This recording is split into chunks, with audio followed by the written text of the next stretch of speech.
بندے سے راضی ہوگا جنت عطا فرمائے گا اللہ تعالیٰ، دوسری چیز اللہ سلام پیش فرمائے گا، لیکن ان دونوں سے بھی بڑا تحفہ یہ ہے کہ اللہ اس بندے سے کہے گا بندہ جا میں تجھ سے راضی ہو گیا. یہ سب سے اس لیے کہ بڑی چیز اس نے عطا فرما دی. اب ہم وہ کون سے کام کریں، کون سے کام کریں جس کی بنیاد پر اللہ عز و جل ہم سے راضی ہو جائے اور اللہ عز و جل کی رضا ہمیں حاصل ہو جائے. تو اب سماعت فرمائے، حضرت موسیٰ کلیم اللہ علیہ السلام نے اللہ عز و جل کی بارگاہ اقدس میں عرض کیا، یا اللہ مجھے وہ بات ارشاد فرما دے جس میں تیری رضا ہو، وہ بات ارشاد فرما دے جس میں تیری رضا ہو تاکہ میں اسے کروں. یعنی تو کس چیز سے راضی ہوتا ہے مولا ذرا مجھے وہ بتا دے. قربان جائیے، کلیم ہیں، اللہ ان سے کلام کرتا ہے، اس مرتبے پر پہنچنے کے باوجود بھی اگر فکر مند ہے تو اس بات کی کہ اللہ مجھ سے راضی ہو جائے، مولا مجھے کوئی ایسی بات بتا دے جس سے تو راضی ہو جا. اللہ اکبر. اللہ تعالیٰ کا حکم ہوا کہ تیری ناخوشی میں ہی میری رضا ہے. سمجھے نہیں سمجھے؟ تیری ناخوشی ہی میں میری رضا ہے، یعنی تیری کوئی خواہش ہے ہی نہیں. تجھے کچھ ملے کہ نہ ملے، تو خوش اور ناخوش کا مسئلہ تیرا رہتا ہی نہیں ہے. تیرا حال تو یہ ہوتا ہے میں کچھ بھی دے دوں تو ناخوش نہیں ہوتا. توجہ چاہوں گا، میں کچھ بھی دے دوں تو ناخوش نہیں ہوتا. اگر تیری یہ پوزیشن ہے تو اسی میں میری رضا ہے. اس لیے کہ تم ملنے والی چیز کو مت دیکھ، دینے والے کو دیکھ کے کس کی طرف سے ہے. اس لیے ہم اور آپ، مال ملتا ہے تو چہرہ کھل جاتا ہے، اور اللہ والوں کا حال یہ ہوتا کہ تکلیفیں آتی تو چہرہ کھل جاتا. اور کہتے تھے مال کے ملنے میں، نعمتوں کے ملنے میں تو ہماری پسند بھی داخل ہے، لیکن تکلیف میں تو ہماری پسند نہیں، صرف مولا کی پسند داخل ہے. یہ اللہ والوں کی شان. تو رب نے فرمایا تیری ناخوشی ہی میں میری رضا ہے، یعنی میری کسی بات پر تو ناخوش ہو ہی نہیں. اگر تیری یہ پوزیشن ہے تو موسیٰ اسی میں میری رضا ہے. اللہ اکبر.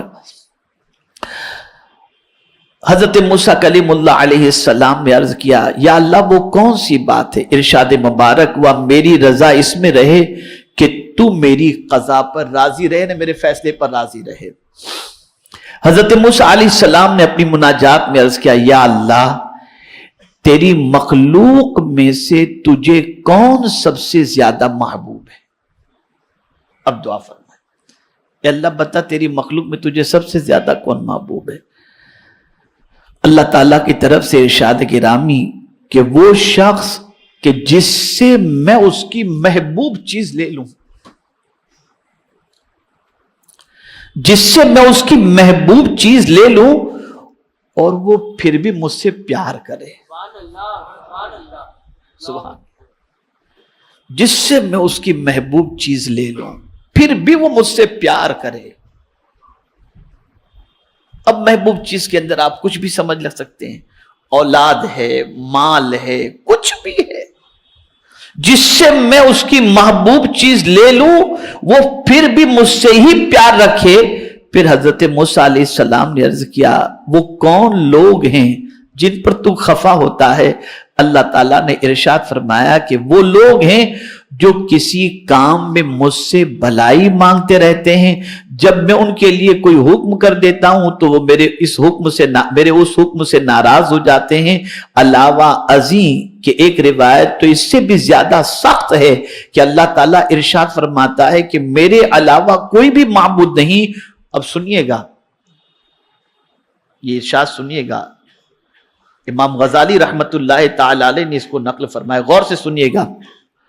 اللہ اکبر. اللہ تعالیٰ ارشاد فرماتا ہے کہ میرے علاوہ کوئی بھی معبود نہیں، اور جو شخص میری بھیجی ہوئی مصیبت پر صبر نہ کرے اور میری عطا کردہ نعمتوں کا شکر ادا نہ کرے، میرے حکم پر راضی نہ ہو، پھر اسے چاہیے کہ میرے علاوہ کوئی اور رب ڈھونڈ لے.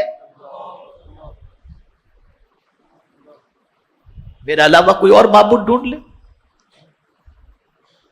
پتا چلا جب اللہ کی طرف سے کوئی مصیبت آئے تو اس پر صبر کرو، نعمتیں ملے اس پر اللہ کا شکر ادا کرو، اور پھر اللہ کوئی تمہارے حوالے سے فیصلہ فرما دے تو اس پر راضی رہو، اور اگر یہ کیفیت نہیں بنتی تو اللہ فرماتا ہے پھر کوئی دوسرا معبود ڈھونڈ لو.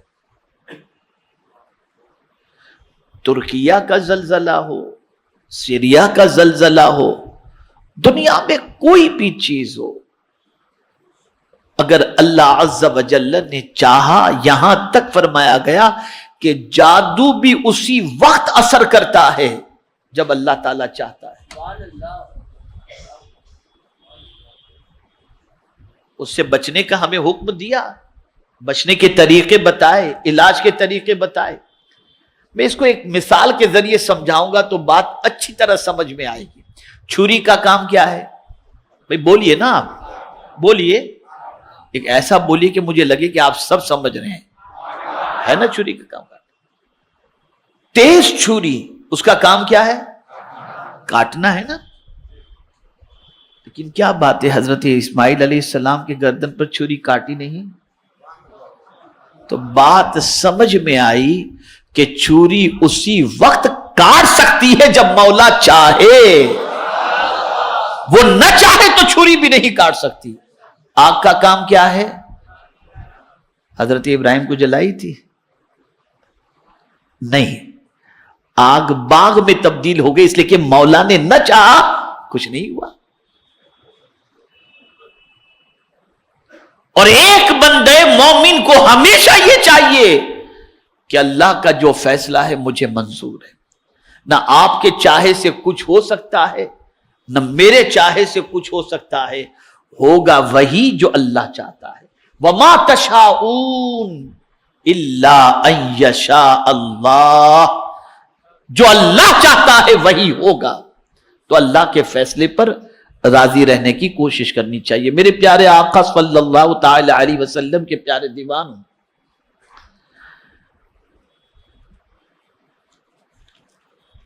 نبی اکرم صلی اللہ علیہ وسلم نے صحابہ کرام علیہم الرضوان سے دریافت فرمایا کہ تم کیا ہو؟ کس سے پوچھ رہے ہیں حضور صلی اللہ علیہ وسلم؟ صحابہ سے. تم کیا ہو؟ صحابہ کرام نے عرض کیا کہ ہم ایماندار ہیں.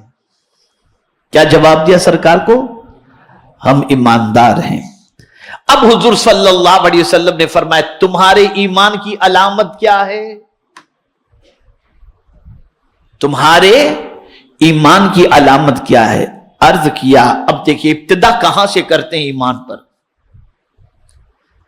عرض کرتے ہیں کہ ہم بلا پر صبر کرتے ہیں. جب کوئی مصیبت آتی ہے تو ہم اس پر صبر کرتے ہیں، اور پھر کہتے ہیں بوقت وسعت اللہ کا شکر ادا کرتے ہیں. لیکن اللہ کبھی ہمیں وسعت عطا کرتا ہے، رزق میں فراوانی عطا کرتا ہے تو ہم اللہ کا شکر ادا کرتے ہیں. اور اگر کوئی معاملہ اس کے سلسلے میں اللہ کوئی فیصلہ کر دیا ہے تو اس موقع پہ ہم اللہ کی شکایت نہیں کرتے، اللہ کے فیصلے پر راضی رہتے ہیں. نبی اکرم صلی اللہ علیہ وسلم نے ارشاد فرمایا رب کعبہ کی قسم تم ایماندار ہو، رب کعبہ کی قسم تم ایماندار ہو.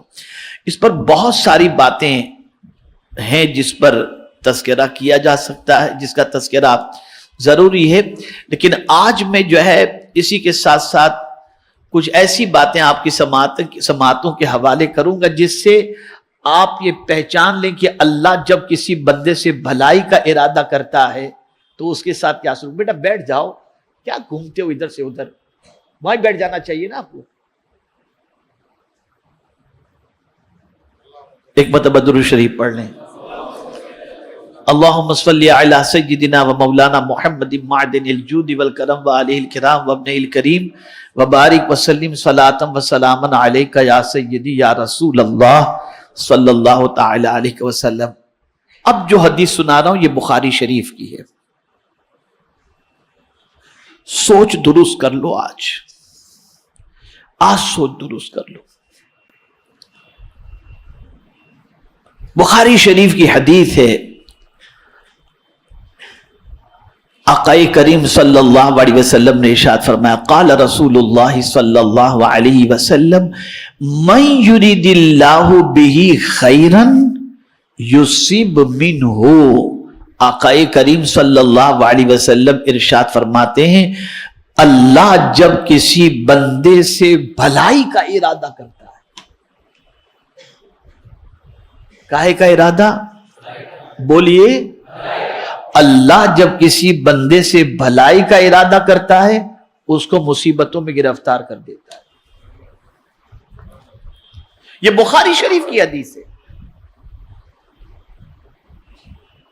تو کبھی کسی کو مصیبت میں گرفتار دیکھ کر یہ نہ سوچنا کہ معاذ اللہ اللہ کا عذاب، اللہ نے ان پر تکلیف دی.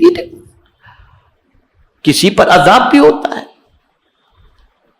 عذاب کی شکل میں بھی مصیبتیں آتی ہیں، لیکن مومن پر جو مصیبت آتی ہے اس مصیبت کے حوالے سے آقائے کریم صلی اللہ علیہ وسلم نے ارشاد فرمایا اللہ جس بندے سے بھلائی کا ارادہ فرماتا ہے اسے مصیبت میں گرفتار فرماتا ہے. میرے پیارے آقا صلی اللہ علیہ وسلم کے پیارے دیوانوں، یہاں پر تھوڑا سا سمجھنے کی ضرورت ہے کہ مصیبت سے مراد بیماری کی تکلیف اور کسی قسم کی تکلیف ہے. سیدہ عائشہ صدیقہ رضی اللہ تعالی عنہ سے روایت ہے کہ رسول اللہ صلی اللہ علیہ وسلم نے فرمایا جو مصیبت بھی کسی مسلمان کو پہنچتی ہے حتیٰ کہ ایک کانٹے کا چبھنا. کائے کا چبھنا؟ چلتے ہیں کبھی تو کانٹا چبھ جاتا ہے نا. ایک کانٹے کا چبھنا تو اللہ تعالیٰ اسے اس کا کفارہ بنا دیتا ہے، یعنی اس سے گناہوں کو معاف فرما دیتا ہے. گناہوں کو معاف فرما دیتا.